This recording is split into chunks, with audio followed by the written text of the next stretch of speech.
Ante todo, buenas tardes. Mil disculpas por la demora en llegar. He viajado temprano desde Palpa a Ica y de Ica acabo de llegar recién acá a Lima. El problema por el que estuve en Palpa es que hay un brote de dengue este año en la zona.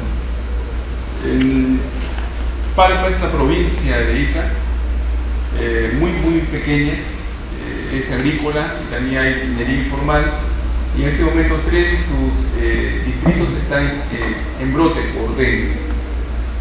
Está el distrito de Palpa, el distrito de Río Grande y el distrito de Quipata. Vamos a intentar entender lo más importante con relación a algunos arbovirus. Y cuando hablamos de arbovirus, hablamos de virus transmitidos por artrópodos. Arbovirus. Arbo viene de artrópodos.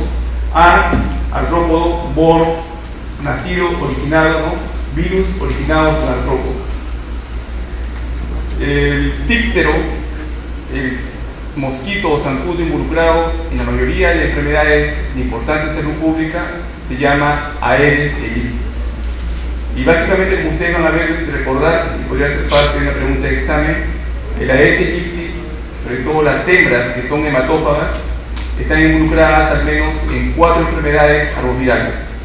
Una de ellas, posiblemente la más importante de salud pública en el Perú, se llama dengue.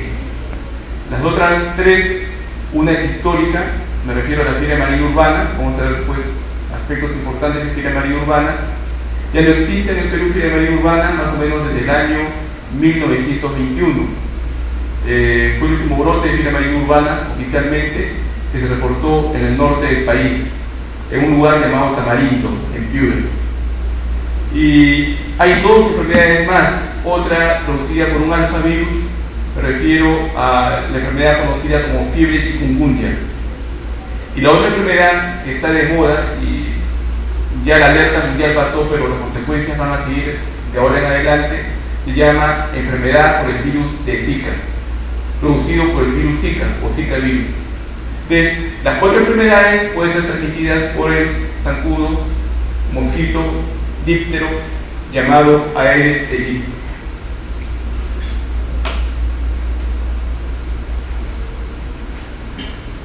Solamente para que ustedes vean algo que siempre preguntamos. Cuando llego a una zona nueva, como puede ser hasta el día de ayer y hoy en la mañana, Palpa, o hoy día en la misma ciudad de Ica, en la Dirección Regional de Salud, con los colegas del Hospital Regional de Ica, con los colegas del hospital, el nombre de otro pequeño hospital que existe en Ica, uno debe preguntarse algunas cosas. El clima, ¿cómo es? ¿Es cálido? ¿Hay mucha humedad? ¿Altura sobre el nivel del mar? ¿Presión barométrica? Etcétera. Pero hay 2 preguntas que nunca deben faltar. En esta zona, vamos a decir Palpa, Ica, Madre de Dios, Puerto Maldonado, Iñapari, también en Madre de Dios, la gente, ¿de qué se enferma y de qué se muere? 2 opciones: enfermedades transmisibles o enfermedades no transmisibles.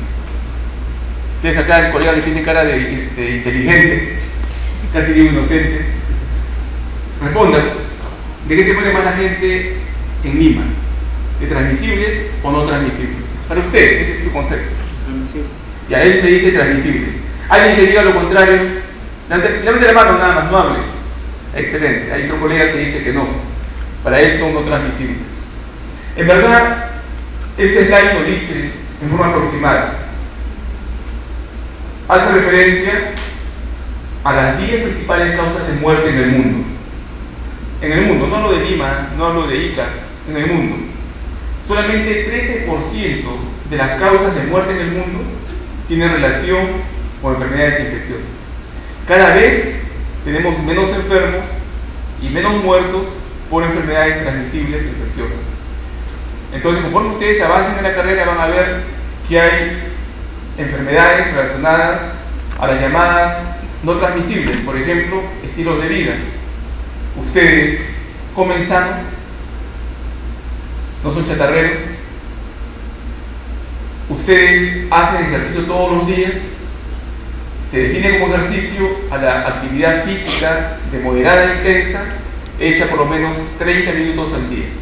A la edad de ustedes, yo trotaba más o menos 6 kilómetros diarios, todos los días, ¿no? Era mi forma de vivir, me gustaba correr, ¿no? Otros les gustaba la bicicleta, otros les gustaba la natación, etcétera, etcétera, etcétera.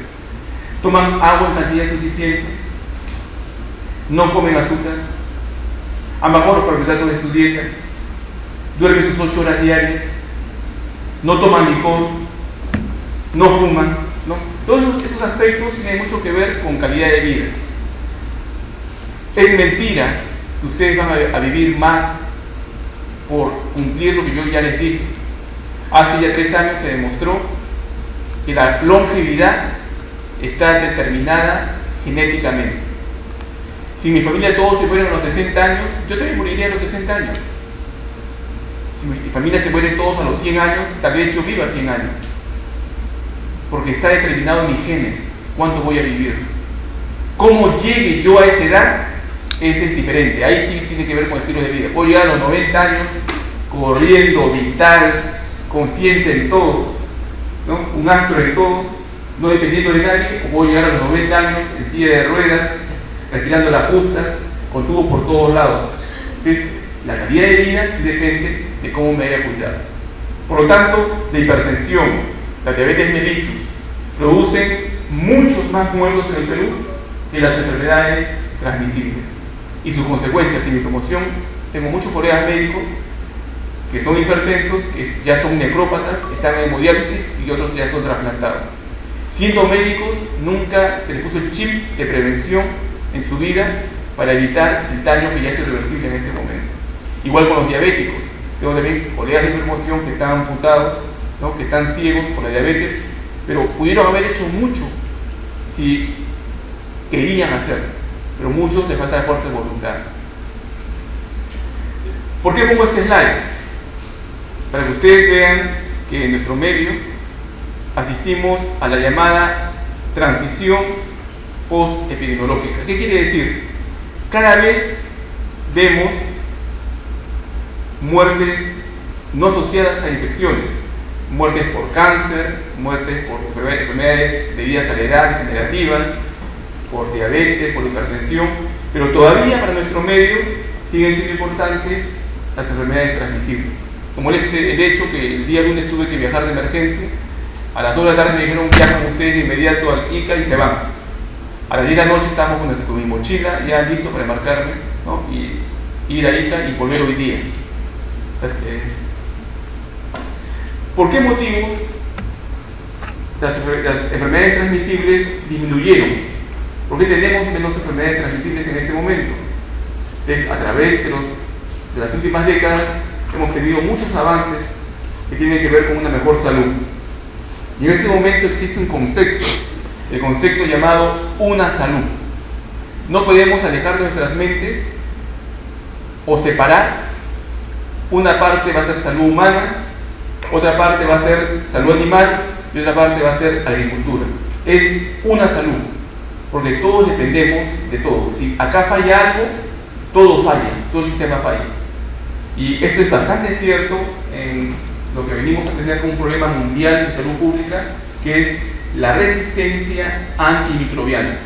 Miren, no digo resistencia antibacteriana, digo resistencia antimicrobiana. En salud veterinaria se usan cantidades inmensas de antibióticos, mal usados y a dosis inadecuadas.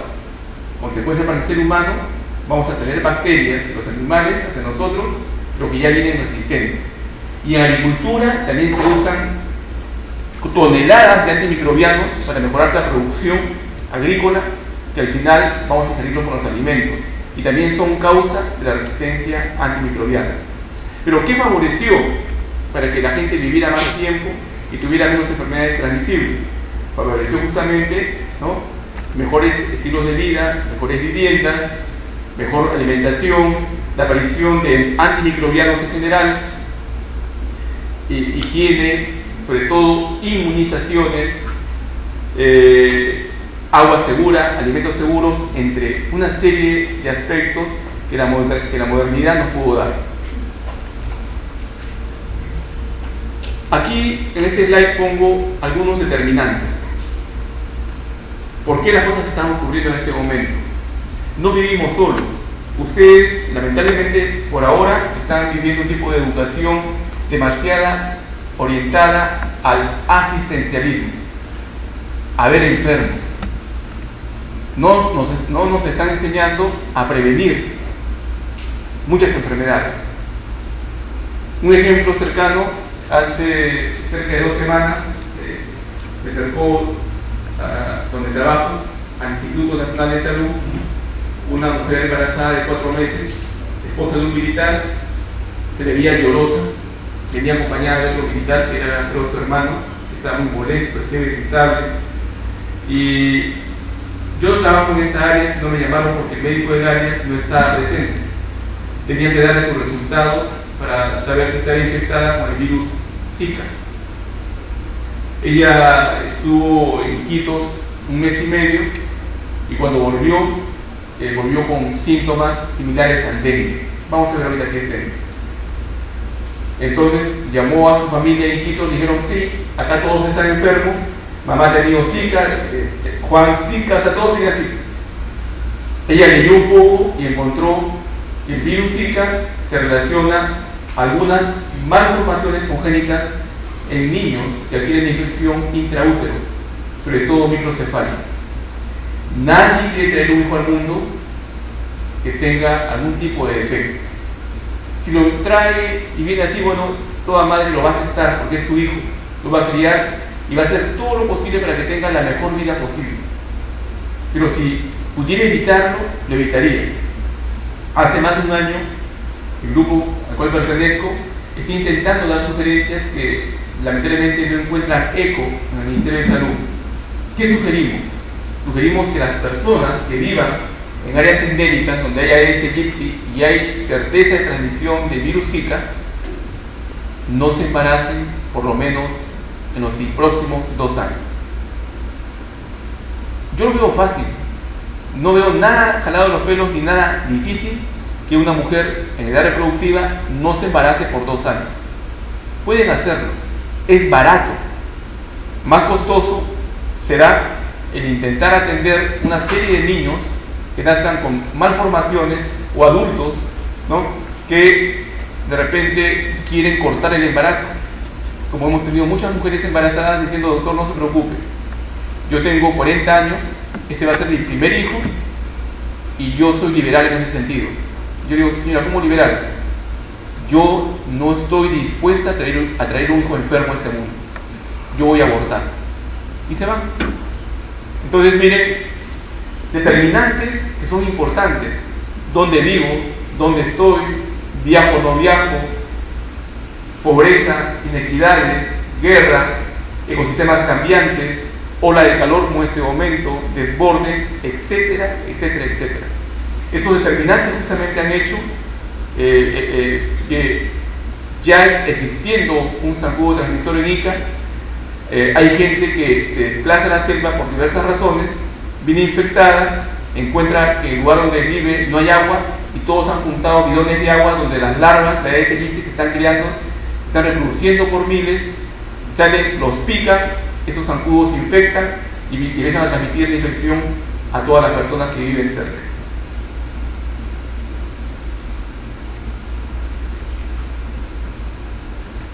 Solamente los factores, los determinantes que ya mencioné rápidamente, cambios ecológicos, cambios demográficos, comportamiento. Ahí es una foto impactante, ¿no? Cada uno vive en un mundo diferente. Por ejemplo, ustedes ven aquí el almuerzo del día de una familia africana. Van a comer su bellaco, su plátano verde, sancochado, con carne de la cabeza de un chimpancé. Ese va a ser su almuerzo. El hecho de contactar y la mujer cocinar una cabeza de un animal silvestre trae riesgo. Justamente antes del año 2014, todos los brotes de enfermedad por el virus de ébola se relacionaban a cazadores que mataban primates no humanos, chimpancés, para comerlos. Y los primeros en infectarse eran los que cortaban la carne, hombres y mujeres que cortaban los pedazos para el almuerzo y se contaminaban con sangre o secreciones de este animal. Por supuesto, el chimpancé también es una víctima.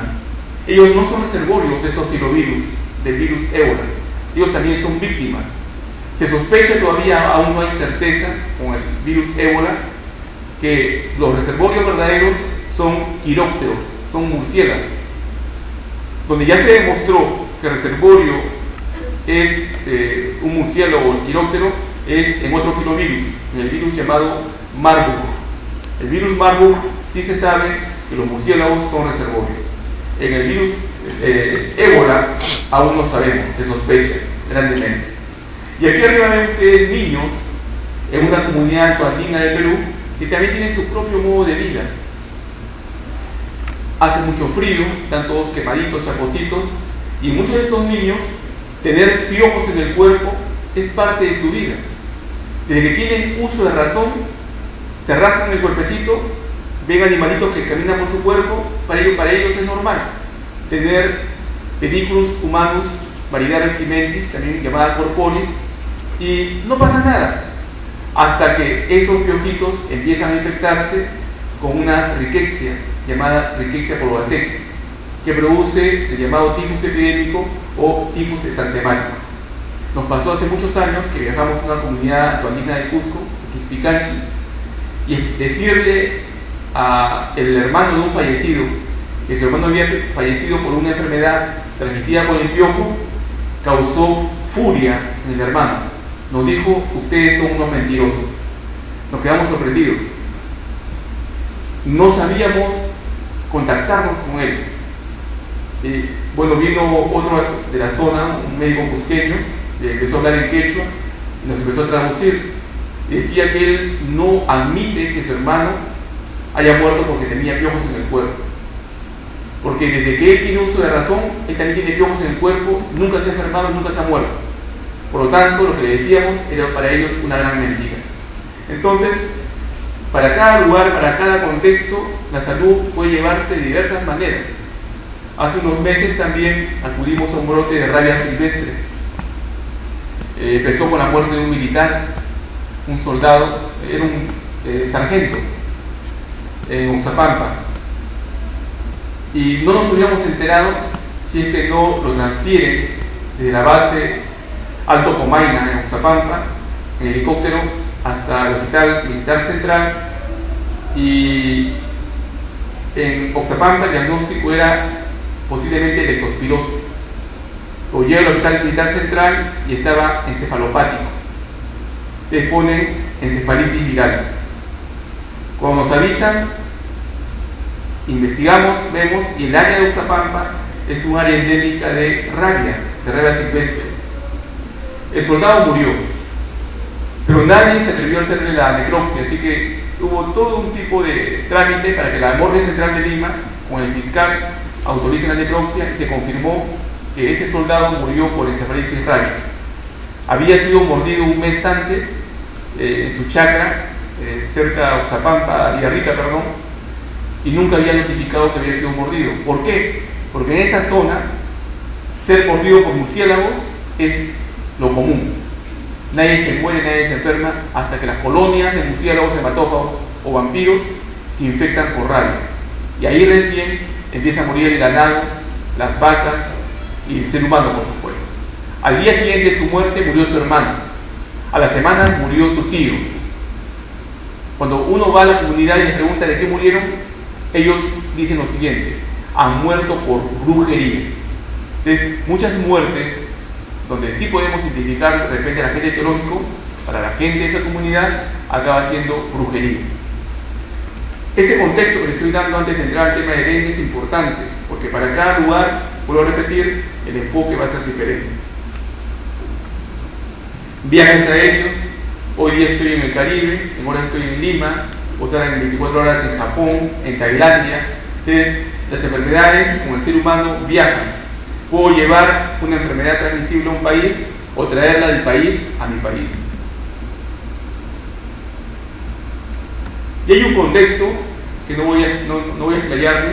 El contexto es el definir qué son enfermedades transmisibles emergentes y qué son enfermedades transmisibles reemergentes.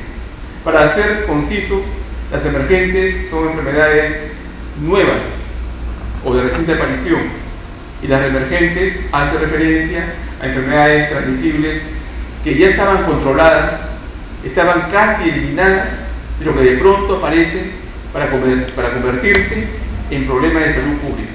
Para ambas, la palabra clave es problema de salud pública. Miles de casos, muchos muertos y no respetan fronteras, ¿no? Entonces, esa es la palabra clave, problema de salud pública. Siempre es importante vigilar. Quien busque encuentra. Cuando más conocemos, tenemos un abanico amplio de posibilidades. Por lo tanto, actualmente en vigilancia, de repente quiero recalcar el ejemplo de Ica, que he estado recién en Palpa, Ica, reportaron no una enfermedad, reportaron un síndrome febril exantemático agudo. En una semana llegaron cerca de 10 pacientes al hospital de Palpa manifestando un antecedente febril. Tuvieron fiebre 2 días antes, 3 días antes, malestar general, dolor de cabeza, pero no van al hospital en ese momento. Acuden al hospital cuando empiezan a presentar granitos en la piel, exantema con mucho escozor. Esa fue la causa por la que buscaron ayuda en emergencia. Todo su cuerpo ronchado y con picazón. Los médicos, los colegas, hacen el diagnóstico. Descartar intoxicación, ¿no?, a determinar que acaba en plúrico. Otro pone síndrome urticariforme, otro pone urticaria. Empiezan a darle antihistamínicos y corticoides. Siempre que hay una infección viral, contraindicamos los corticoides, por si acaso. Pero vemos que todos ellos recibieron corticoides, porque ningún colega pensó que podía tratarse de una infección algo viral.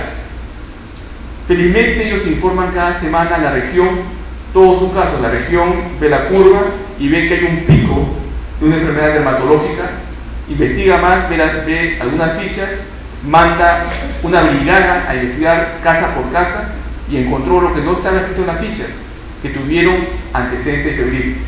De inmediato tomaron muestras de sangre como síndrome febril exantemático agudo, y por supuesto en el contexto de un lugar caluroso. Hemos estado a 35 grados centígrados, 37 grados centígrados, gran humedad, y a ese yicti por todos lados, ellos se ponen a pensar, puede ser dengue. Pero primero hacen el enfoque sindrómico en su vigilancia.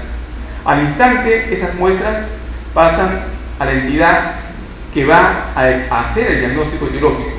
Entonces, luego que hay una sospecha, de inmediato el laboratorio, en el contexto de medicina basada en evidencias, tiene que determinar de qué se trata. ¿Puede ser un arbovirus? Sí. ¿Puede ser un enterovirus? Sí. ¿Puede ser virus influenza B? Sí.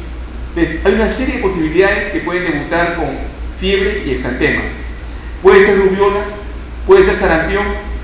Puedo hacerle muchas preguntas, pero va a depender mucho del contexto. Ya van a ver por qué hablo mucho de esto.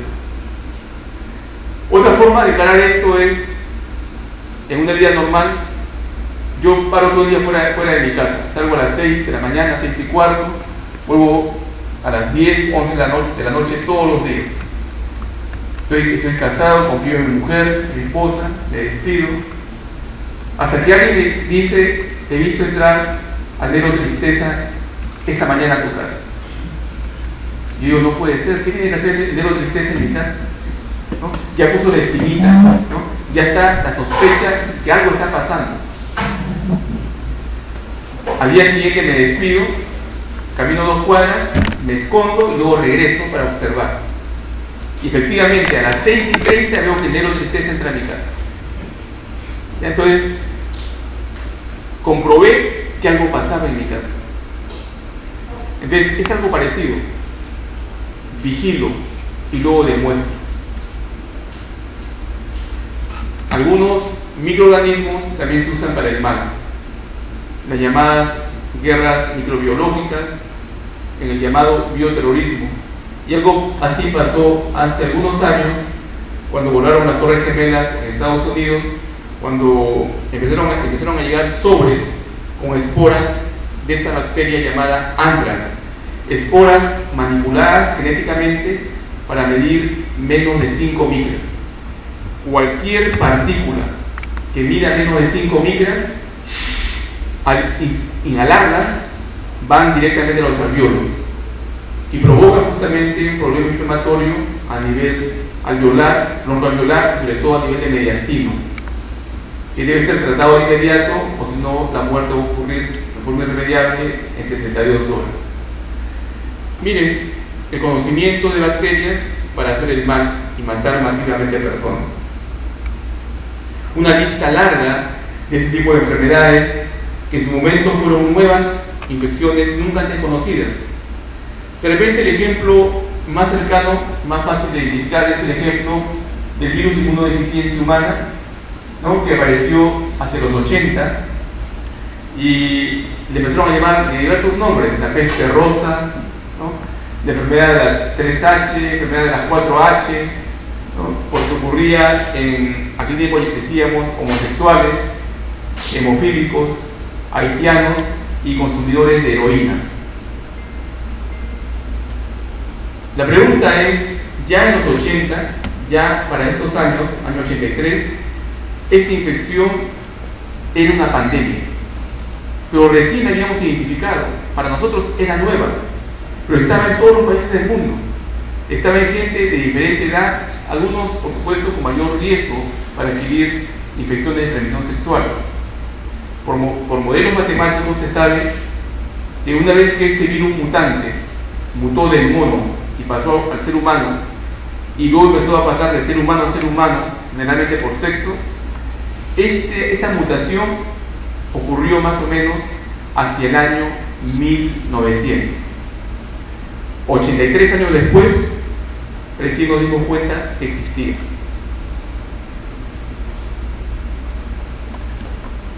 Este slide me gusta también bastante, es para entender que 84% de todas las enfermedades transmisibles que afectan a los seres humanos son zoonosis. Vinieron de los animales al ser humano. 75% de las nuevas enfermedades que siguen apareciendo y que también afectan al ser humano son zoonosis. Es por eso que decimos siempre, cuidado con las mascotas, nunca tengan mascotas que sean silvestres, porque no sabemos qué puedan tener. Incluso nuestros animales pueden traernos infecciones. Hace muchos años, el hijo único de una familia de médicos, nieto de un médico famoso, adquirió una infección de su perro. Su perro lo infectó por Leptospira canis y el muchacho tenía 19 años, falleció a los 15 días de una infección que adquirió del perro. No es común, mucha gente se infecta por leptospiras, nunca hace nada, pero tuvo tan mala suerte que hizo una enfermedad grave, hizo sepsis, falla orgánica y falleció en una importante clínica de Lima.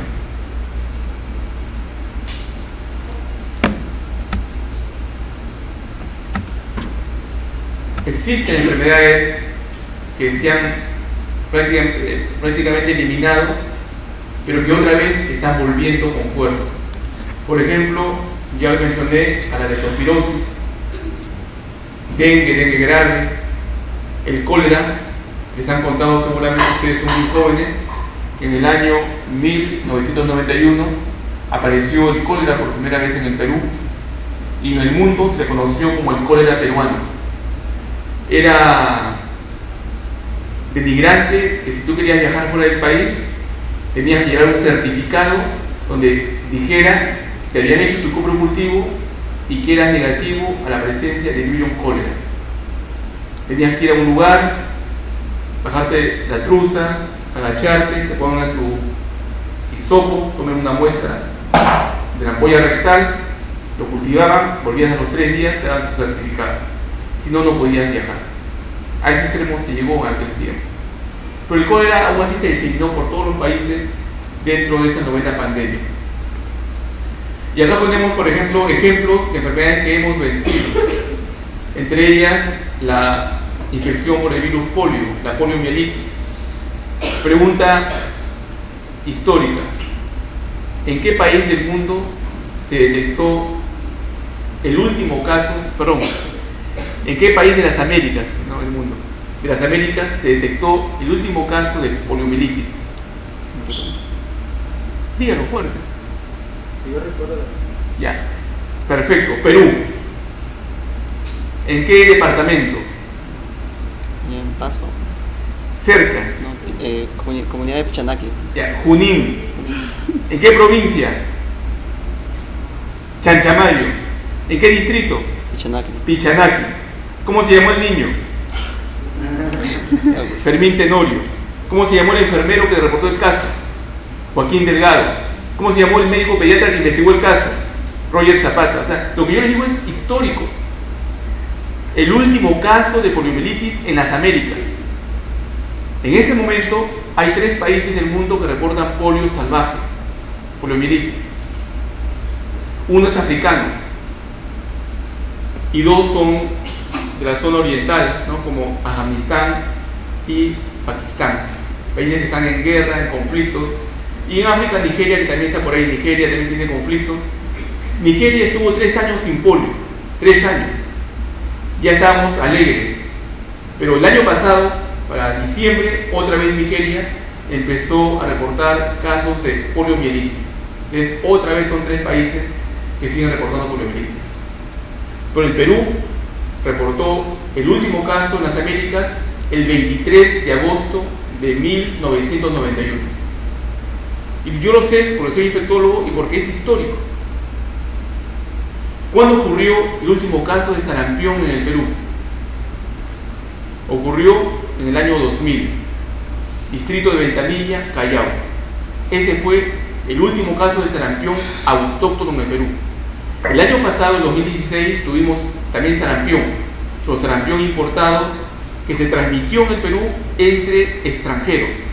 Eran jóvenes alemanes que venían a ayudar por medio de una ONG, que se fueron al Cusco.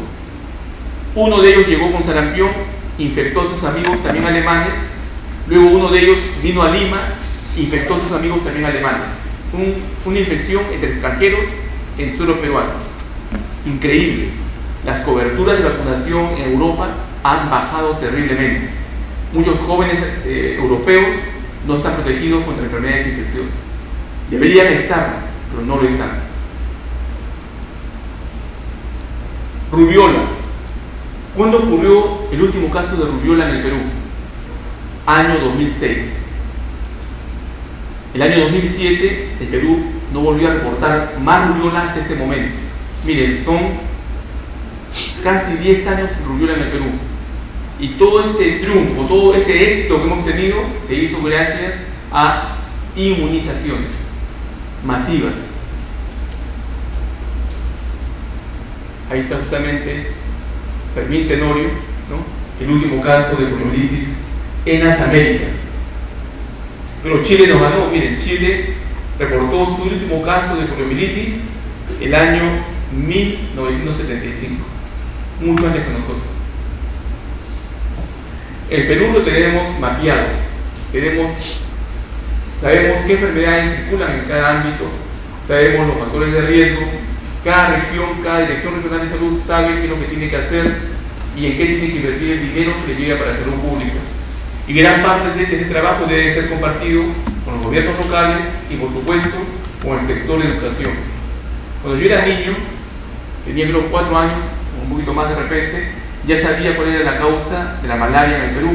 Me preguntaban cuál es, no, le decía, no, el zancudo que transmite la malaria se llama Anopheles pseudopuntipenis. Sabía de tuberculosis, sabía de todo, porque todo eso lo enseñaban en el colegio. Estudiaba de lunes a sábado. Estudiaba de 8 de la mañana a 5 de la tarde todos los días, hasta el sábado. Hace unos años que estuve en Japón, la educación es muy parecida. Todos los alumnos en Tokio, porque estuve en Tokio, estudian de lunes a sábado y de 8 de la mañana a 5 de la tarde. Llegan a la casa, ¿no? A las 10 de la noche, llegan los padres y siguen estudiando. Y los padres que pueden pagan clases extras, pagan entre $1,000 a $2,000 para que el niño siga estudiando de 5 de la tarde a 10 de la noche. Su único hijo, ¿no? O máximo 2 hijos. Entonces, son culturas que buscan la excelencia, quieren ser mejores en todo.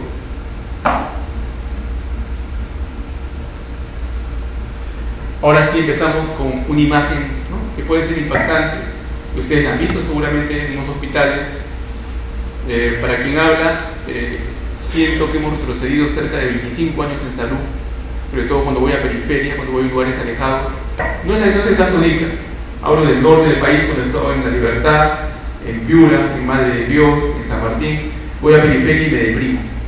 Me hace recordar mis primeros años de médico con muchas carencias, pero peor aún, con personal de salud que no le interesa nada la población a la que atiende.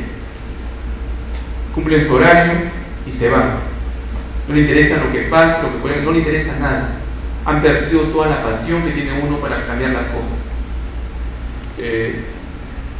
Una camilla, un costado solitario, un balón de oxígeno, está con su cánula vinazal, sangrando por la nariz, por la boca, tiene equimóticas.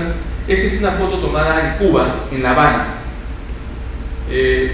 En aquel tiempo, estas formas clínicas de dengue recibían un nombre que ahora es obsoleto.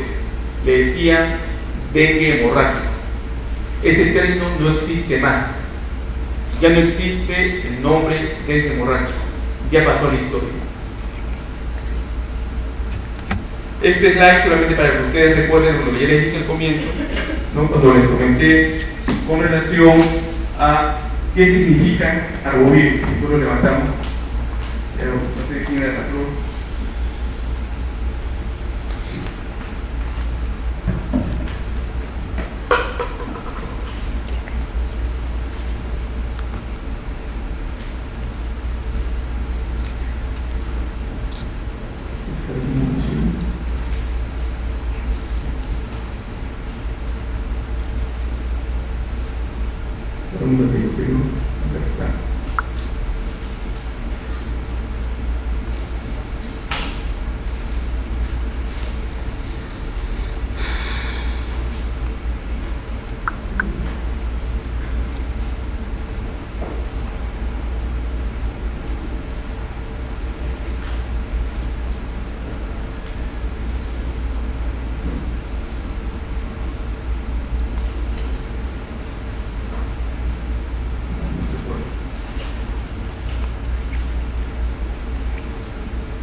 El zancudo hembrematófago tiene un hábitat, vamos a verlo aquí rápidamente. La hembra, una vez que fue copulada por los machos, en broma digo, salió con su domingo 7, ¿no?, ya está preñadita, ya tiene que asumir las consecuencias, y para poner los huevos requiere hierro, requiere hemoglobina. La única manera de hacerlo es picar al ser humano. Una zancudita, antes que ponga los huevos, pica 6 a 7 personas. Pica. Pero para picar, ¿qué hace?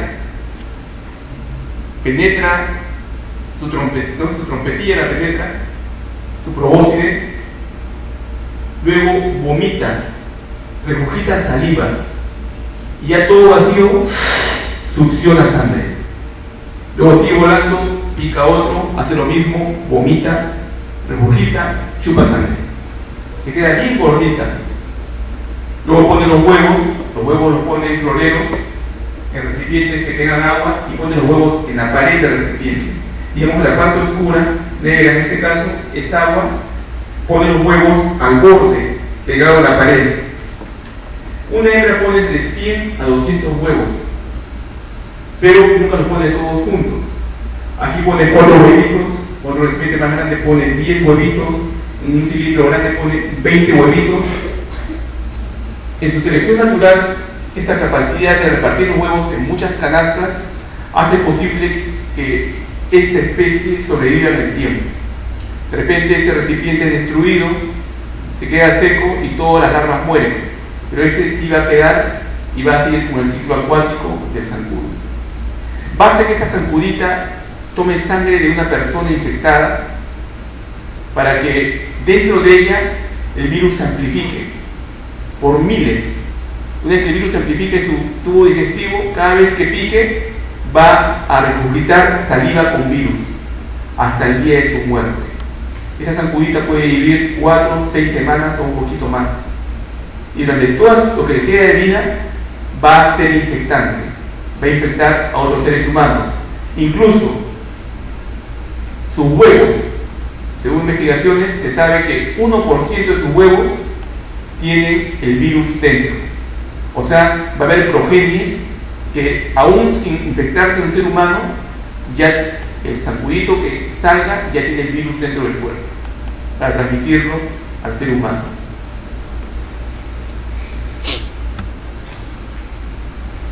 Los determinantes y lo que hace posible que esto sea mucho más rápido, tenemos ya a la expansión urbana, al incremento del transporte aéreo, cambios ambientales, lo que vivimos en este momento. En cualquier momento Lima también va a tener, en estos meses, un brote de dengue.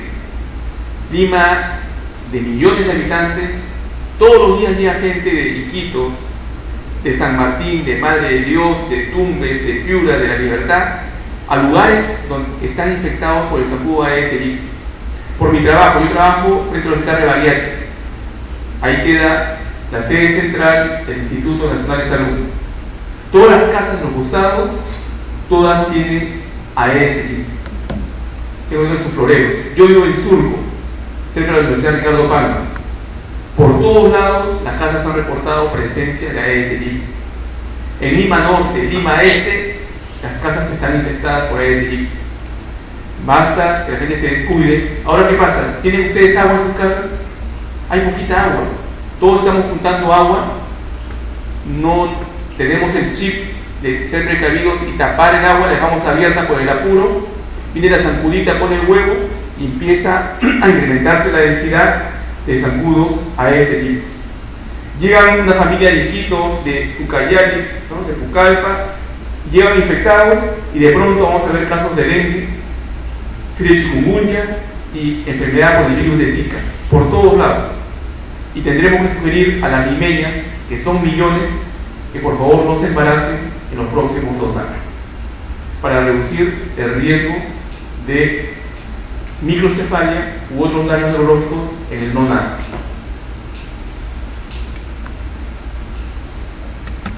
Lo que también les dije hace un momento, el Aedes aegypti, y lo he puesto acá en color amarillo, transmite esos virus. El Aedes aegypti es capaz de transmitir el virus de la fiebre amarilla. Es más, en África, el año pasado, hubo una epidemia de fiebre amarilla urbana, con miles de casos y miles de muertos. El transmisor es el Aedes aegypti. Después vamos a hablar de fiebre amarilla. La fiebre amarilla silvestre es transmitida por otros zancudos que viven en la selva, pero en la urbe, como Lima, es el Aedes aegypti. Hacia 1854, Lima tuvo epidemias de fiebre amarilla. Murieron cerca de 20.000 limeños por fiebre amarilla en esa época, en 5 años, cuando Lima tenía solamente 100.000 habitantes. La quinta parte de su población murió por fiebre amarilla en 5 años. El primogénito del que fue presidente de la Beneficencia Pública de Lima, el doctor Manuel Pardo, murió por fiebre amarilla. Y él en ese momento dijo: mi hijo murió porque en el Perú no tenemos buenos hospitales. Y se abocó en ese momento con los más ricos de Lima a juntar dinero para hacer el que en su momento fue el mejor hospital de Sudamérica. 7 años después, el hospital, el Benemérito Hospital 2 de Mayo, estaba terminado. Y trajeron médicos peruanos reclutados de Francia, porque los primeros médicos que llegaron acá al Hospital de Mayo fueron de la escuela francesa. Fueron reclutados por el gobierno para trabajar en el 2 de Mayo. ¿Y quién inauguró ese hospital? El presidente del Perú. ¿Quién fue presidente del Perú en aquel tiempo? El doctor Manuel Pardo. Para que se den cuenta que aquí hubo fiebre amarilla en Lima y mató miles de limeños. El Aedes aegypti transmite, por supuesto, el dengue, que también es primo hermano del virus de la fiebre amarilla, y también transmite el virus que produce la enfermedad por virus de Zika, que también es un primo hermano del dengue y fiebre amarilla. Y también transmite el virus que produce la fiebre chikungunya, también llamado virus chikungunya, que es un alfa virus, es otro tipo de arbovirus, que produce mucho dolor articular y sobre todo que puede ser crónico. Y tenemos pacientes, sobre todo militares, que han venido de la República Centroafricana. El Perú manda cascos azules por la ONU constantemente a África. Tenemos militares que están meses o años como tullidos porque tienen problemas articulares intensos debido a la presencia de este virus, que hace que algunos de ellos hagan una enfermedad crónica. Datos importantes con relación al virus, vector y transmisión. Cuando a nivel nacional nos reunimos a hablar de dengue, hablamos 8 horas diarias, 3 días seguidos, y nos falta tiempo. Estoy intentando darles solamente lo más importante con relación a lo que ustedes deben saber de dengue. Para mí estoy como corriendo un poquito, pero intento darle lo más importante, lo que ustedes deben saber. Este es un slide importante que es un resumen. El virus dengue es un virus de tipo ARN. ¿Por qué es importante que ustedes recuerden que el virus dengue es un virus ARN? Porque todos los virus ARN, al igual que por ejemplo el virus del VIH, al igual que el virus de la influenza, son virus termolábiles. Se destruyen rápidamente con los cambios bruscos de temperatura. Y si yo quiero tener muestras para aislar el virus o realizar técnicas moleculares, es muy importante que conserve el genoma del virus en cadena de frío.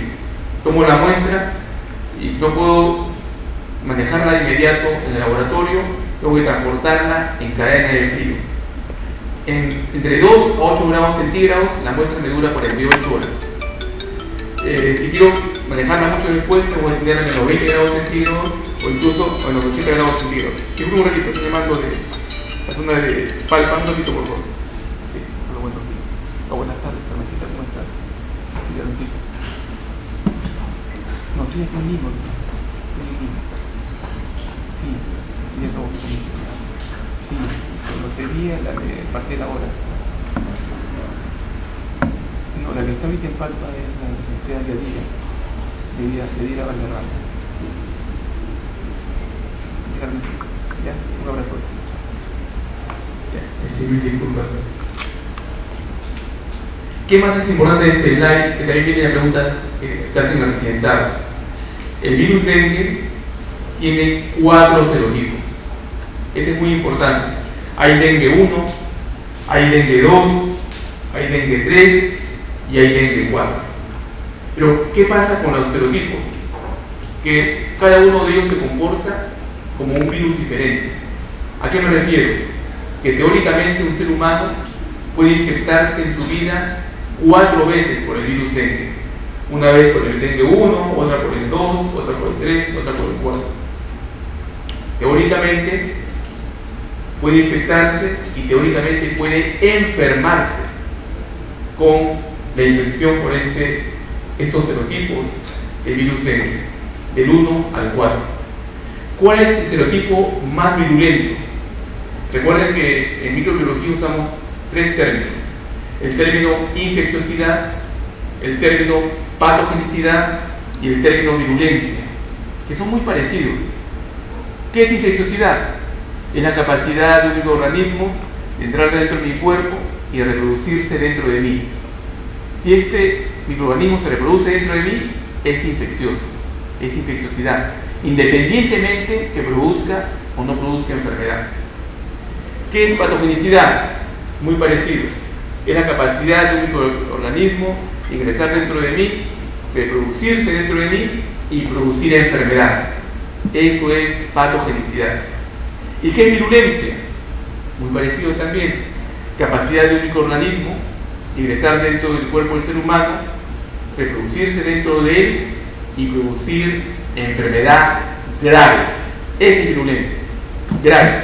Entonces, cuando nosotros hablemos como médicos, cuando yo hable de un germen virulento, todos sabrán que virulencia no es virus, virulencia es capacidad del microorganismo de producir enfermedad grave. Entonces, ¿cuál de los 4 serotipos es el más virulento? Es el dengue serotipo 2. Justamente el grupo de intervención rápida que yo coordino, que yo represento, encontró el dengue que circula, el virus dengue que circula en este momento en Ica, la provincia de Palpa, es un dengue serotipo 2. Falta genotipificar. Sospechamos que sea el genotipo 3. Es otra clasificación. Dengue serotipo 2, genotipo 3. El genotipo 3 es llamada también la variante asiática americana, que es bastante virulenta. Solamente este slide para decirles que si bien es cierto, hay cierto grado de inmunidad cruzada, esta inmunidad cruzada no dura mucho tiempo. Por lo tanto, el haber infectado con un serotipo previamente no me protege contra otros serotipos. Igual me voy a infectar. Es más, dentro de la inmunopatogenia, una segunda infección va a provocar una enfermedad más grave que la anterior. Por lo tanto, en lugares endémicos, cuando el paciente hace su segunda infección por dengue, hace formas bastante severas que pueden llevar a la muerte del paciente. Otro slide de recuerdo muy importante. Ya todos sabemos en este momento que el transmisor es la hembra hematófaga, en este caso, del díptero conocido como Aedes aegypti. En el término científico es mosquito, mosquito Aedes aegypti. Pero para la población general de Lima, del norte y del sur, cuando tú le dices mosquito, ¿a qué se refieren ellos? Mosquito es pequeñito, chiquitito, es un mosquito. Cuando le decimos, le enseñamos a la Aedes aegypti, dice no, ese no es un mosquito, ese es un zancudo, le dice. Ah, ya, perfecto. Entonces, para hablarles a ellos tenemos que decirle, ese es un zancudo. Ahora sí le entiendo lo que dice. Entonces, miren, hasta para hablar con la gente hay que emplear términos que la gente entienda rápidamente. Incluso llevamos frascos con larvas, con pupas y con zancudos para que identifiquen al zancudo. Eso es impactante. La gente una vez que lo ve, capta de inmediato. Vamos a intentar que sus clases, cuando sea el momento, ¿no?, vean también ustedes larvas, pupas y zancudos adultos de la Aedes aegypti. El tiempo de incubación desde que el zancudo me pica hasta que hago enfermedad puede ser tan corto como 3 días o un poco más como 14 días. ¿Por qué es importante? Porque siempre que veo un paciente febril, de repente con cefalea intensa, con malestar general o con exantema, tengo que preguntar, ¿dónde estuvo usted hace 14 días? Ah, dice, viajé. ¿A dónde viajó? Ah, estuve en Chanchamayo, en la Merced. Ah, ya. Es importante. Estamos buscando información epidemiológica que me pueda orientar a establecer de qué está enfermo el paciente que acude en este momento a buscarme pidiendo ayuda. En Lima no somos expertos en manejar dengue. Mucha gente se ha muerto en Lima en hospitales y clínicas famosas porque sus clínicos, los médicos, no saben manejar enfermedades endémicas del trópico. En cambio, un médico de Iquitos que maneja la malaria al revés al derecho, que maneja muy bien el dengue, porque lo ve todos los días. Ocurrió hace algunos años una epidemia importante en Iquitos, año 2011, en que una mujer con embarazo a término hace dengue y hace una forma grave de dengue, ya agonizando, muriendo, y una vez que se dio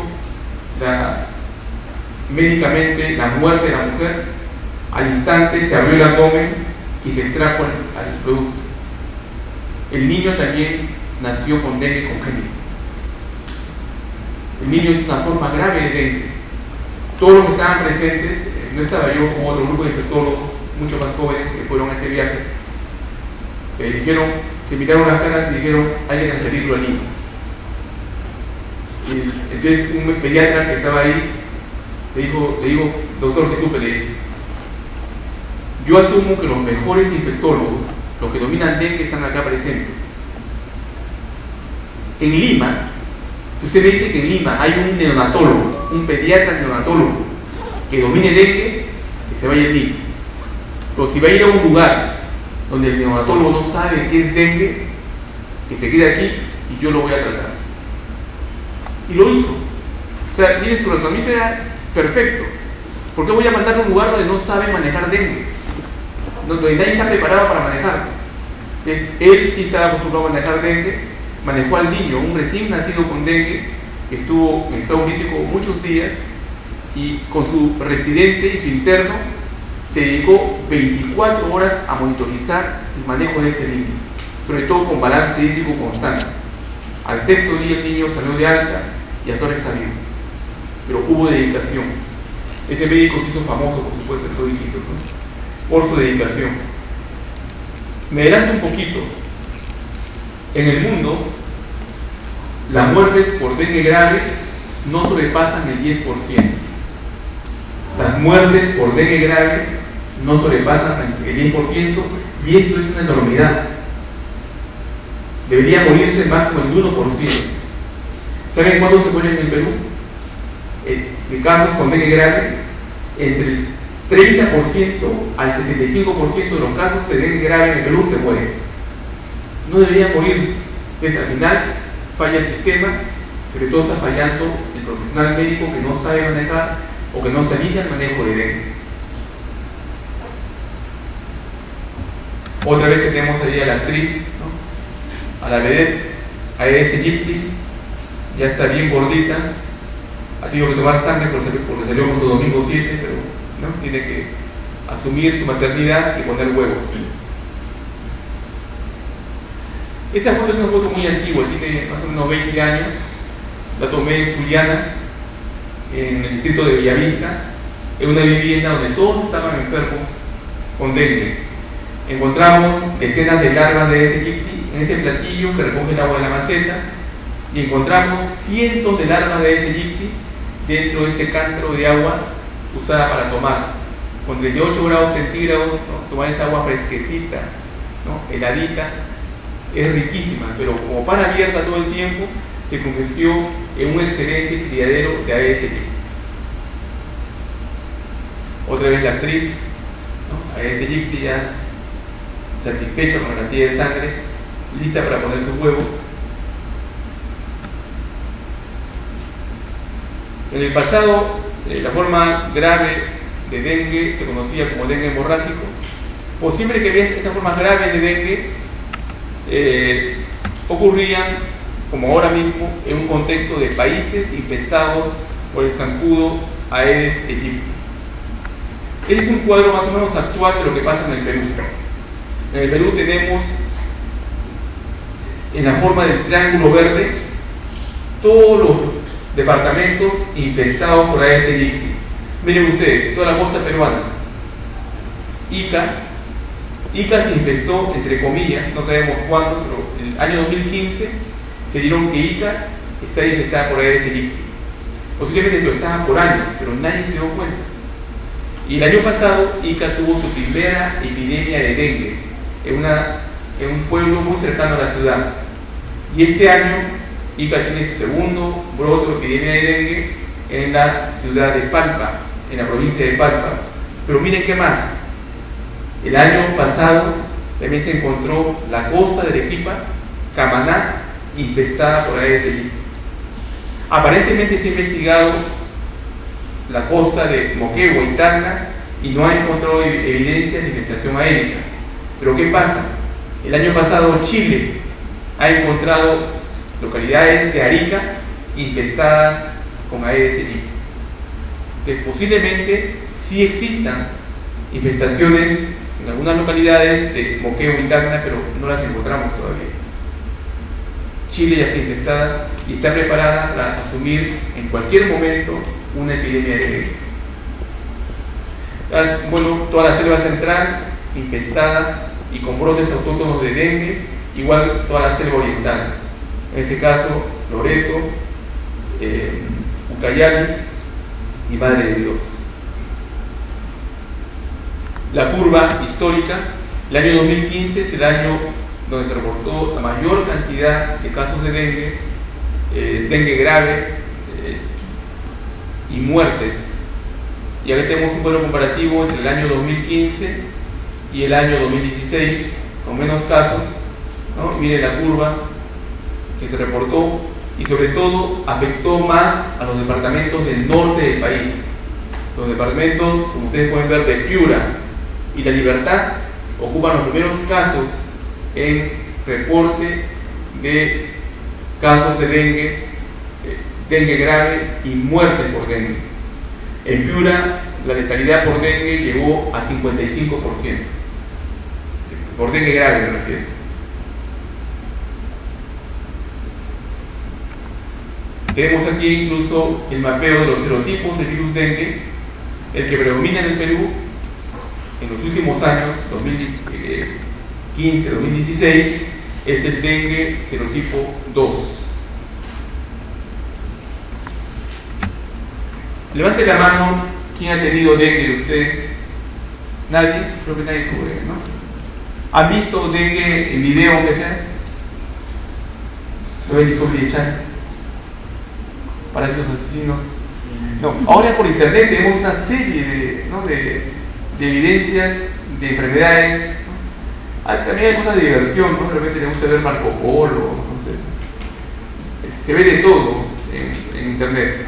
Pero en todo caso, para los que no han visto nunca dengue, levanten la mano quienes han tenido gripe o influenza. En los últimos años, usted niña tuvo gripe o influenza, usted también. Usted, entonces, gripe o influenza es la enfermedad más parecida al dengue, muy parecida. No hablo de resfrío común, hablo de la gripe o influenza. Empieza con malestar general, sientes frío, la cabeza te duele tremendamente, fiebre, postración, tu cuerpo pide cama, no tienes apetito, tienes náuseas, hay dolor abdominal, puede haber diarrea, hay artralgias intensas, mialgias. El dengue es muy parecido. Algunos lo llaman síndrome viral. Entonces, ¿qué encontramos en esa definición? ¿Qué leen ustedes ahí? Clasificación obsoleta. Eso enseñábamos a los alumnos en el pasado, hasta antes del año 2009, que había una forma de fiebre diferenciada, la fiebre del dengue o dengue clásico, que había dengue hemorrágico grado 1, grado 2, grado 3, grado 4, y que el grado 3 y 4 le llamábamos síndrome de choque por dengue. Pero quiero aprovechar solamente esta parte inicial. La infección por el virus dengue, puede ser pregunta de examen, da desde cuadros inaparentes hasta cuadros graves que acaban en shock, hemorragia masiva, falla multiorgánica y muerte. 70% de los infectados con el virus dengue no van a sentir nada. Solamente en 30% de los infectados va a haber algún tipo de expresión clínica. Ese 70% que no siente nada es el responsable de diseminar la infección por todos lados. Como no siente nada, viene a clases así como ustedes, después se va al cine, se va a almorzar, se va con su pareja, ¿no?, a pasear, se va a un hotel, se va al circo, se va a un centro comercial, y por donde pasa, en lugares infestados por Aedes aegypti, el Aedes aegypti empieza a picarlos. Tienen ustedes el virus en la sangre.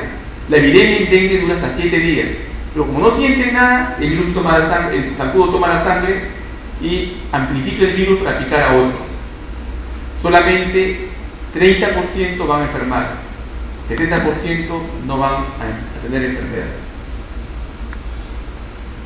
¿Qué produce el dengue? Como signos y síntomas más importantes. Es solamente una parte de lo que produce. En verdad, un agente etiológico puede producir una serie de signos y síntomas y nunca vamos a enumerarlo. ¿Qué me enseñaron mis maestros que sigue estando vigente? No existen enfermedades, existen enfermos. Cada uno es un mundo diferente. Si yo le pongo a su colega un virus X y yo me pongo el virus X también, de repente va a sentir una cosa y yo voy a sentir otra cosa. Ambos estamos infectados por el mismo virus, pero según cada ser humano uno se puede comportar de forma diferente. No existen enfermedades, existen enfermos. Esto es lo más frecuente. Y esa es parte de mi verdad, es parte de mi historia. Los colegas más jóvenes que han estos otros brotes, cuando presentan dengue, presentan su verdad, lo que ellos han visto, que es más frecuente. Pero en todo caso yo pregunto, ¿qué peruano que se respete acude a una emergencia por fiebre? No sé, ustedes no van, ¿no? ¿Qué hace un peruano que se respete? ¿Ah? Se va a la farmacia, a la botica, a la comadre, toma su paracetamol, se va a la cama. Para que ustedes vayan, y cuando ustedes rotan por los hospitales y vayan a emergencia, ¿qué encuentran? Que la gente que va a emergencia lo hace porque cree que se va a morir. Ahí se agarran la cabeza, pero ¿por qué viene recién, no? Porque se esperó 3, 4 días, ya no es emergencia, a veces lo votan. Uno entra en crisis, uno tiene que calmarse, comprender que esa gente está sufriendo. Incluso hacerlos esperar es maltrato. El mirarlos con desprecio es maltrato. Solamente uno se da cuenta de esto cuando eres paciente y veas cómo te maltratan o crees que te maltratan. Tengo colegas infectólogos de 2 de mayo que me dicen, Mañuquito, a mí me dice Mañuco, ¿no? Qué triste estar enfermo que es.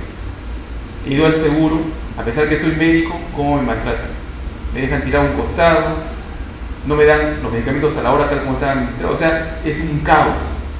No lo mandan el seguro, pero en todo lugar están mal. Yo hace muchos años, yo acabé mi carrera en el año 88, 1988, tuve buenos maestros y malos maestros, pero en el seguro vi lo peor. Vi que lo que me enseñaban no se cumplía en la práctica normal. Mis maestros nos llevaban a control externo, se sentaban, ni miraban al paciente. ¿Qué tiene? Ni lo examinaban, le ponían el dedo encima. Toma esto, siguiente. Yo estaba en shock porque era alumno de medicina 3, y estaba en shock. Mi maestro, mi docente, ha visto un paciente 1 minuto y lo botó. Ahí me han enseñado que debo preguntarle cosas, me han enseñado que debo examinarlo, me han enseñado que en algunos casos debo pedir unos exámenes auxiliares, y él no ha hecho nada, ni lo ha mirado. Y en media hora se vio 15 pacientes y luego dijo, vamos a seguir la ronda. Me quedé en shock. Y pienso que debe ser igualito todavía, o no sé si peor. Entonces hay aspectos que al menos en dengue no se nos permite fallar. Un médico no debe fallar. No es que nunca fallemos. Cargo sobre mis espaldas muchos errores, muchas penas. El ser humano que tiene conciencia a veces se arrepiente de lo que hizo o lo que no hizo. No somos infalibles, es cierto, pero intentamos en lo posible no fallar. Puedo decir que trabajé en un lugar donde no había nada, no había laboratorio, no había luz eléctrica, no había agua potable. Puedo justificarme de muchas cosas, pero el ser humano ya murió. Usted no puede quejarse con nadie. Y a veces yo me culpo de lo que pude haber hecho y no hice, o de mi exceso. En todo caso, el mensaje es: hay que examinar al paciente. Quien busca, encuentra. ¿Qué encontramos en los pacientes que acuden generalmente a las emergencias en un contexto de epidemia? Que tienen o llegan con el antecedente o en ese momento con fiebre alta y continua. Puedo repetir, usualmente los pacientes con dengue, si tienen solamente fiebre, no van a llegar. Se quedan en su casa, van a la botica, a la farmacia, se automedican y nunca van a llegar. Para que llegue a la emergencia tiene que ser algo tan intenso que crean que se van a morir. Espero que la gente haya cambiado en ese sentido. Cefalea intensa. En mi momento, la mayor cantidad de pacientes que vi, además del antecedente de fiebre o fiebre actual, decían que tenían el dolor de cabeza más fuerte de toda su vida. Los colegas jóvenes que han ido a otros lugares me dicen: doctor, eso ya no es cierto, me dicen. Yo también fui su maestro. Ahora llegan con un dolor leve. Yo le pregunté: ¿pero por qué llegan? Debe haber otra causa por la que lleguen. Es más, llegan sin fiebre. Ah, perfecto. Peor aún, ustedes van a ver van a ver y recordar, pregunta del examen también, que la caída de la fiebre y que llegue el paciente de emergencia, a mí se me paran los pelos. Porque la caída de la fiebre es el inicio de la llamada fase crítica del dengue, donde el paciente o mejora o se puede complicar. Y si llega a emergencia, que ya se complicó, que se me paran los pelos, estoy más asustado. Entonces, la verdad mía del pasado es que llegaba con cefalea intensa.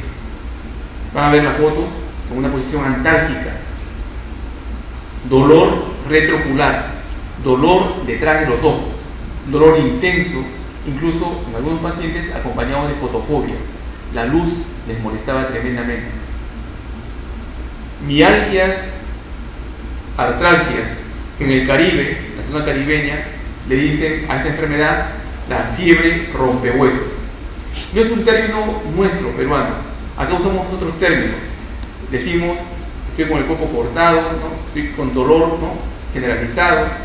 Y como yo he visto mucha gente altoandina, ellos usan términos en runasimi, en quechua, por ejemplo, macurqui o maculqui.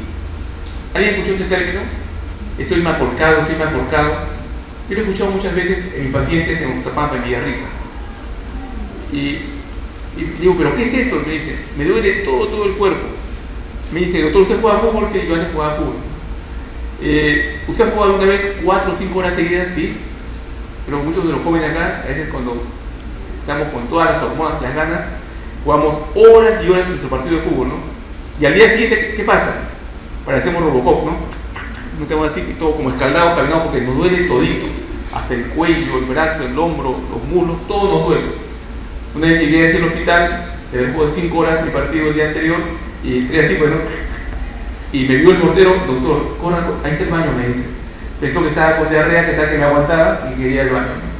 Pero ese es macurqui, dolor generalizado, articular y muscular. Algunos pacientes además presentan náuseas o vómitos. El día de ayer justamente en Palpa llegó una señora joven con su niño pequeño y los dos habían vomitado más o menos 10 veces en 5 horas. Los vómitos persistentes se convierten en este momento en un signo de alarma. Se van a deshidratar, se van a complicar, tenían que internarse. Náuseas o vómitos. No es frecuente, pero puede ocurrir. Generalmente, en los primeros 3 días de enfermedad, muchos pacientes van a tener congestión de piel y mucosas. Hace muchos años conocí a un médico infectólogo muy bueno, doctor Martín Casatía, en Iquitos. Él trabaja en Iquitos, tiene su ONG, le va muy bien, hace investigación en seres humanos, sobre todo en infección VIH. Y me contó lo siguiente: mira, acá en Iquitos, como tú verás, yo atiendo cantidad de febriles.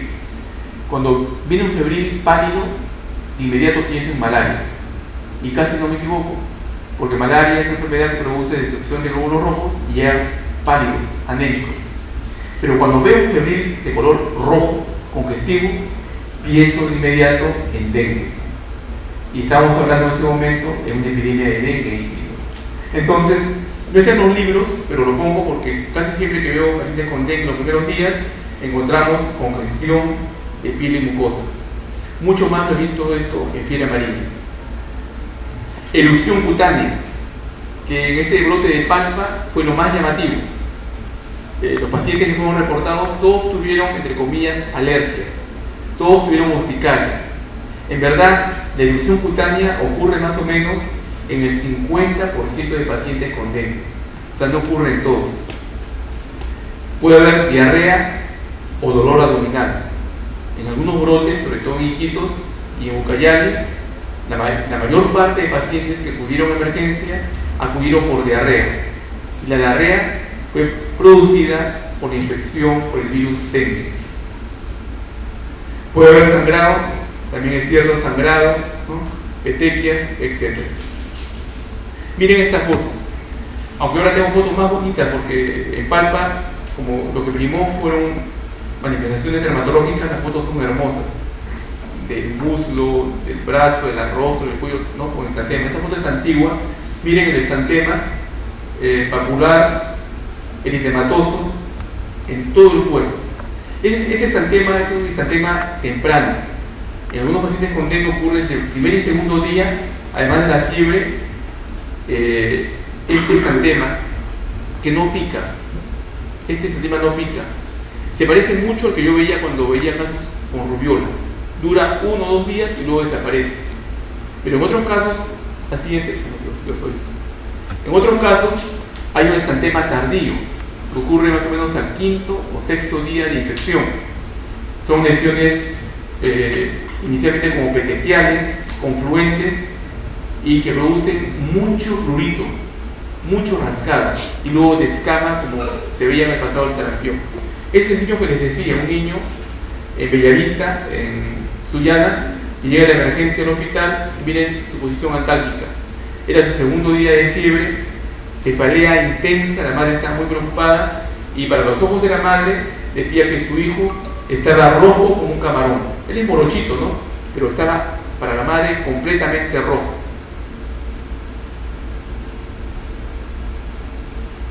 Laboratorio.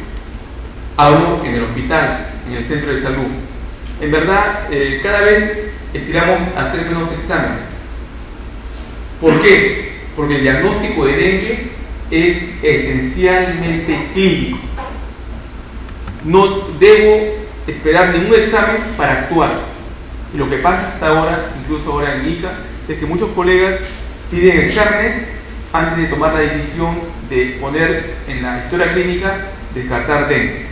Hacen este examen, incluso lo mandan a laboratorios particulares para que le hagan un examen, las llamadas pruebas rápidas para dengue, y le digan que se trata de una infección arboviral como dengue. El diagnóstico de dengue es clínico. ¿Qué exámenes podemos hacerle en el hospital? Al menos podemos hacerle un hemograma completo en donde conste hematocrito y recuento de plaquetas. Por ahora, la norma técnica todavía nos pide recuento de plaquetas, nos dice la norma técnica repetir el examen cada 6 horas. En verdad, en un contexto de epidemia no se puede aplicar. Habría que tomar miles de muestras y sería imposible y costoso repetirlo cada 6 horas. Lo que decimos ahora es que al menos hacer el examen al ingreso y, si es posible, en forma diaria a los casos que estén cerca o se compliquen por algún otro motivo. El resto de exámenes son opcionales según las características del paciente y según criterio médico. Usualmente en dengue, cuando se va complicando en la fase crítica, el ser humano tiende a hacer hemoconcentración. Vamos a explicarlo un poquito más adelante. Y usualmente en infecciones arbovirales en general, como fiebre amarilla, fiebre chikungunya, enfermedad por virus de Zika, etc., hay tendencia a la trombocitopenia. Pero no me sirve para el manejo del paciente, ni me sirve para hablar de gravedad del paciente. Hace años estuve también en San Martín, en Tarapoto, fui al seguro porque nos llamaron para tener algunos casos con dengue y encontré a una señorita que estaba llorando porque le iban a transferir a Lima. Sus plaquetas en un lapso de 48 horas había bajado de 180.000, luego bajaron a 90.000, luego 50.000. Cuando yo la vi tenía 7.000 plaquetas. Les hablé con el médico tratante, hablé con el intensivista, me dijo: doctor, es mi paciente, como usted ve acá mi banco de sangre está limitado, no tengo hemocomponentes, no tengo plaquetas para ponerle, si se complica yo soy el responsable, así que tengo que derivarla a Lima. Para derivar a algún paciente asegurado tiene que comprar 6 asientos del avión, eso lo paga el seguro, por supuesto. Pero la chica lloraba a mares porque decía: allá quién me va a ver, mi familia está acá, mi padre y mi madre están acá, allá no tengo a nadie. Y la chica sufría, lloraba desesperada, que no quería irse a Lima. A pesar que su médico tratante le dijo: tienes que irte porque si te complicas, las plaquetas siguen bajando, vas a tener una hemorragia masiva y no voy a poder hacer nada por ti. Bueno, el grupo de médicos que fuimos tenemos gran experiencia en manejo de dengue. No nos asusta ver pacientes con 7.000 plaquetas, no tenemos miedo, porque sabemos que después de 48 horas se va a recuperar al íntegro. La chica tenía 38 horas. Entonces hablé con el colega, le dije: esperemos un poquito, yo me quedo contigo y aunque sé que tú eres responsable, te acompaño. Después de 6 horas las plaquetas estaban en 15.000. A las 12 horas estaban en 35.000, pasó el riesgo, pasó el peligro. Lo que quiero decirles a ustedes es que la trombocitopenia en dengue no debe llamarnos mucho la atención ni obligarnos a hacer transfusión de plaquetas. Estoy hablando, todo lo que yo hablo es en un contexto de medicina basada en evidencias. Hemos hecho diversas revisiones sistemáticas para decir qué sirve y qué no sirve. En el contexto de dengue, difícilmente hemos visto la necesidad de hacer transfusión de plaquetas. La forma grave de dengue se caracteriza básicamente por extravasación de fluidos, por alteración de la coagulación, sangrado, y también se caracteriza por el inicio de falla de diversos órganos, falla multiorgánica, falla hepática, falla pulmonar, falla cardíaca, encefalitis, etc. ¿Por qué se produce esto? En verdad hay una hipótesis llamada hipótesis integral del Dr. Curie. Cuba en el año 1991 reportó 340.000 casos del llamado en su momento dengue hemorrágico, con miles de muertos. Pero hablan que hay factores virales. Ya les dije, por ejemplo, la virulencia de la cepa. Dengue serotipo 2 está asociado a formas graves de dengue. El serotipo 2 es el más virulento. Hay factores también epidemiológicos, como por ejemplo, que en ese momento haya una gran epidemia, en segundo lugar, haya gran densidad vectorial y por supuesto transmisión. Y un gran grupo de esa población ya se haya infectado por dengue años atrás. Y que esta infección sea su segunda infección. Ya les dije, en dengue, la segunda infección va a dar una enfermedad más grave que la primera vez. Y por último, factores individuales, que es muy importante. ¿Qué sabemos en dengue? Que los extremos de la vida podrían hacer formas graves de dengue. Adultos mayores y cantantes menores. Menores de 2 años, mayores de 60 años.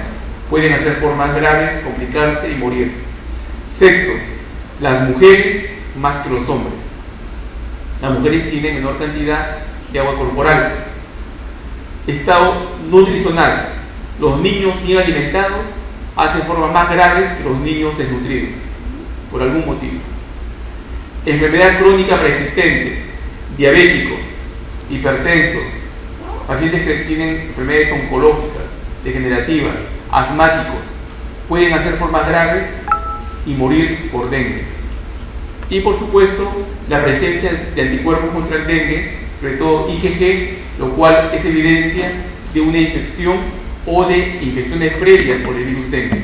Vuelvo a repetir, segundas infecciones o terceras hacen que la enfermedad sea mucho más intensa y grave. Solamente para que recuerden que encontramos en un dengue grave, ¿no? Extravasación capilar de fluidos, hemorragias, daño a órganos blancos como el hígado, el miocardio, compromiso del sistema nervioso central, linfáticos, entre otros. Quien busca, encuentra. Este jovencito, si hubiera sido visto por ese médico que nunca ve al paciente, no tiene nada, lo bota. Pero basta con que se paren los párpados y que ven. Vemos lesiones equimóticas a nivel de conjuntiva ocular. Si quieren pueden llamarle escleras. Miren, ahí está el sangrado. Una evidencia que algo está pasando en este menor. Hay que examinar. El dengue tiene 3 fases. La fase febril, que dura hasta 3 días. La fase crítica, que se inicia con la caída de la fiebre y dura solamente 48 horas.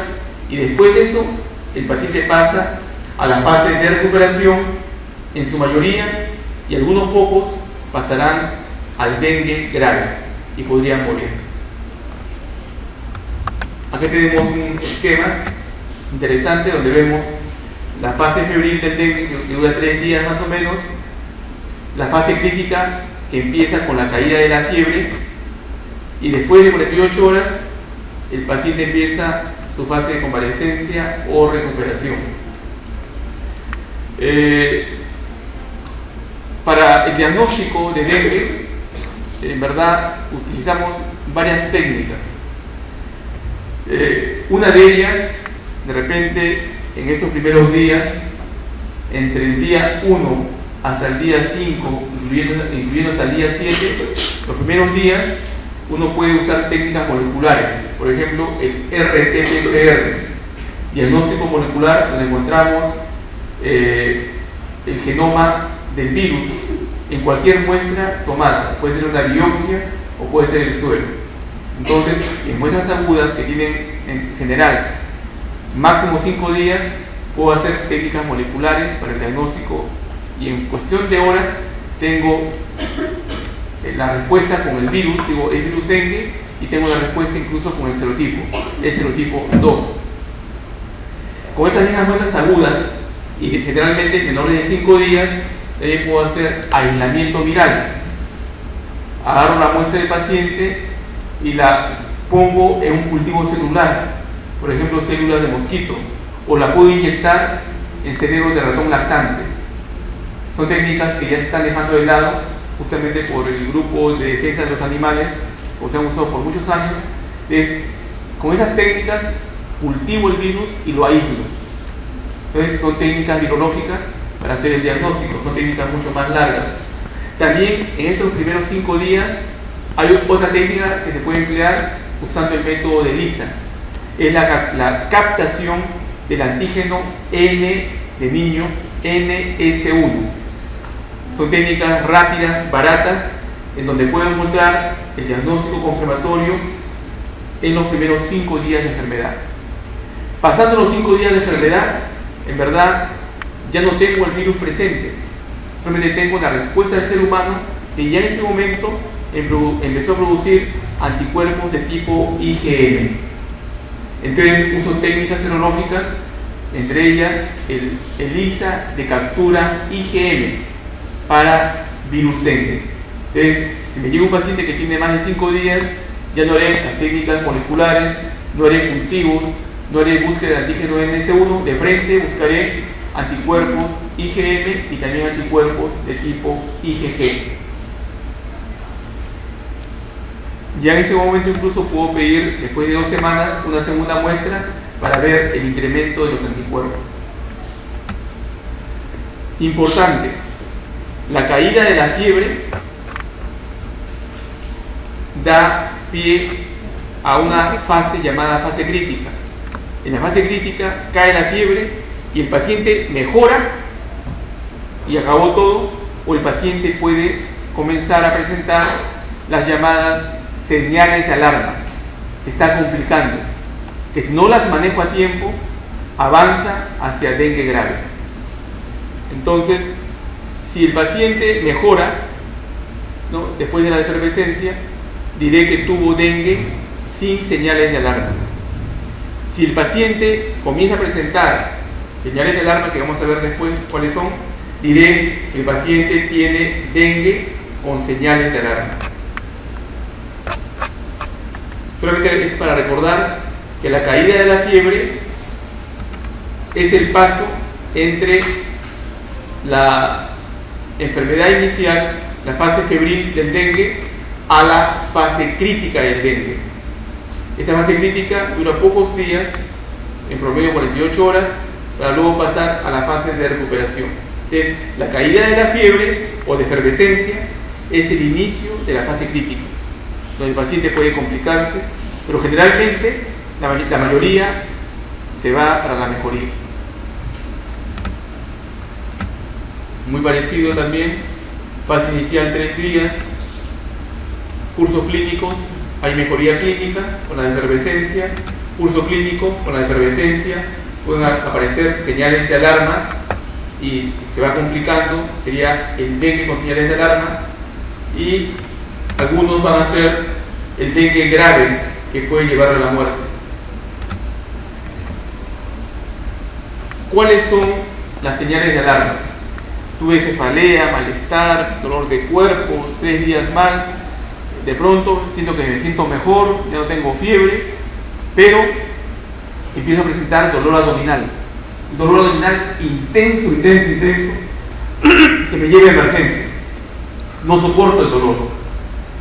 Entonces, el dolor abdominal espontáneo, la palpación, se convierte en una señal de alarma. ¿Qué es lo que ocurre? ¿Por qué hay dolor? Usualmente se va formando un tercer espacio a nivel retroperitoneal y esa presión de líquido sobre el retroperitoneo produce un dolor intenso, casi inaguantable, que la gente grita. Señal de alarma, tengo que internar al paciente y manejarlo adecuadamente. Me adelanto un poquito. La clave del manejo de un paciente con dengue se basa en el reposo y en la hidratación adecuada. Vómitos persistentes. El paciente vomita más de 5 veces en un lapso de 5 o 6 horas. Ese paciente se va a deshidratar. Bota líquidos, no está tomando nada, se va a complicar. Señal de alarma. Ese paciente debe internarse para ser hidratado por vía parenteral. Acumulación de fluidos, clínicamente demostrable. La extravasación de fluidos se debe justamente a que el daño que se produce a nivel del endotelio vascular.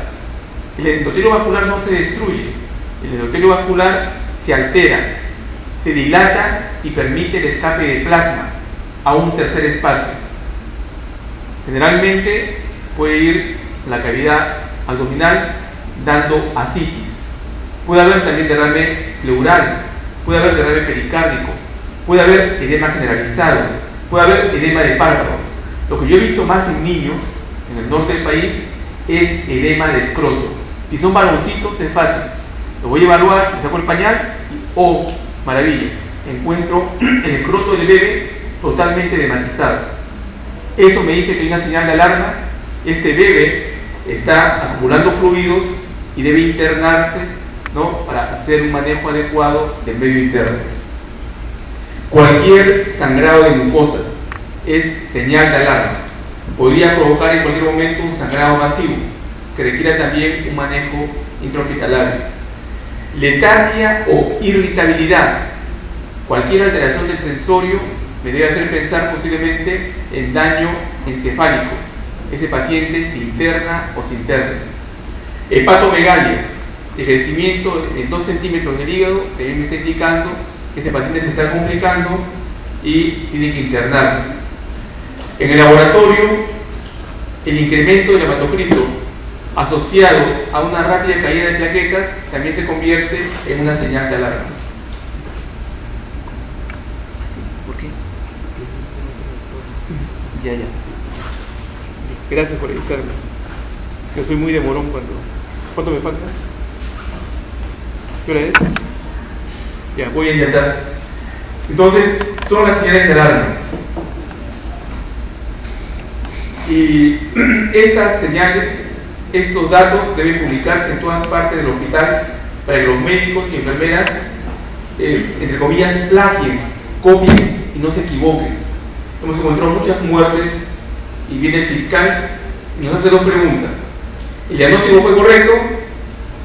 No. Segunda pregunta, ¿el manejo fue correcto? No. A la cárcel, juicio, colegio médico, adiós título profesional, ¿no?, por no manejar adecuadamente un paciente.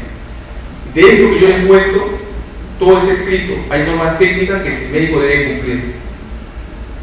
La fase crítica, básicamente, es importante por la aparición probable de los signos de alarma que ya hemos dicho rápidamente. Este es un resumen, ya para terminar rápidamente esa parte de dengue, que es un reforzamiento. ¿Ustedes de qué años son? ¿De qué años son de medicina? ¿Ya han hecho tropicales? Todavía no han hecho. Son muy jovencitos todavía. Ustedes ya van a hacerlo, pero estoy dando la parte básica, ¿no? Básica. Entonces, miren, en dengue hay 2 formas clínicas: dengue y dengue grave. El dengue se divide en 2. En dengue sin señales de alarma, donde solamente hay los signos y síntomas del dengue, y cuando empieza a presentar signos de alarma, ¿no?, ya aparece lo que hemos dicho hace un momento, ¿no?, dolor espontáneo, vómitos persistentes, etcétera, que son señales de alarma que van a ayudarme a tomar decisiones. Esta clasificación de dengue sin señales de alarma, dengue con señales de alarma, es para tomar decisiones de manejo del paciente. Y el dengue grave, donde básicamente hay extravasación de fluidos, sangrado severo y daño multiorgánico, Generalmente debe ser manejado en una unidad de cuidados intensivos.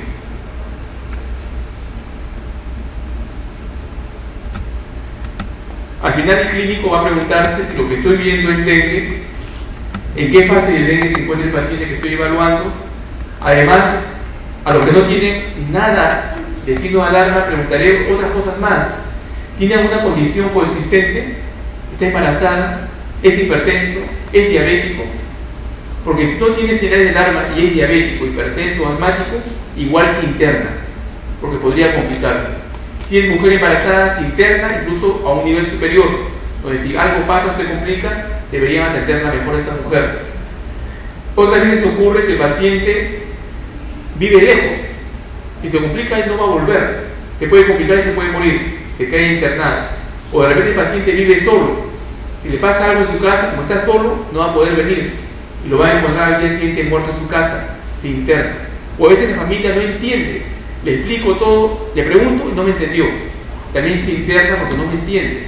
Si se complica, no va a entender lo que le pasa. Aquí termino esa parte de dengue para hablar prácticamente de fiebre amarilla, un poquito de locuch. El manejo se hace por grupos.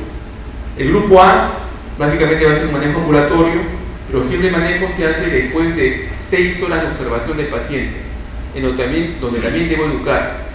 Reposo del paciente más toma de suero oral, si es que puede tomar.